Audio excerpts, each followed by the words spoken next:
ஜெர்மனியின் வீனிக் விமான நிலையத்தில் லுஃப்தான்சா நிறுவனத்திற்கு சொந்தமான A380 ரக விமானம் தரையிறங்கும் போது விபத்திற்குள்ளான சம்பவம் பெரும் பரபரப்பை ஏற்படுத்தியுள்ளது. திங்கட்கிழமை மாலை நிகழ்ந்த இந்த சம்பவத்தில் குறித்த விமானம் தனது வழக்கமான நேரத்திற்கு முன்பாகவே தரையிறங்கியதாக விமான நிறுவனம் உறுதிப்படுத்தியது.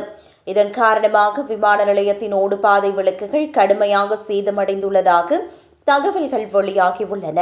விமானம் தரையிறங்கும் போது எதிர்பாராத விதமாக இந்த தொழில்நுட்ப கோளாறு அல்லது அவசர நிலை ஏற்பட போதிலும் அதிலிருந்து 351 பயணிகளும் எவ்வித காயமுமின்றி பாதுகாப்பாக மீட்கப்பட்டுள்ளனர்.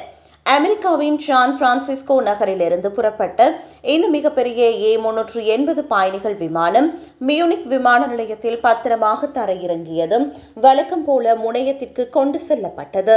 விமானம் தரையிறங்கியது பின்னர் பயணிகள் அனைவரும் எவ்வித ஆபத்துமின்றி சாதாரணமாக வெளியேறியதாக லுஃப்தான்சா நிறுவனத்தின் செய்தி தொடர்பாளர் தெளிவுபடுத்தினார். சரியாக இதே ஓடுபாதை இதற்கு முன்னர் சனிக்கிழமை அன்று வியட்நாம் ஏர்லைன்ஸின் நிறுவனத்தின் போயிங் 787 விமானம் ஒன்று ஓடுபாதையை தாண்டி சென்று விபத்து நடந்திருந்தமை குறிப்பிடத்தக்கது.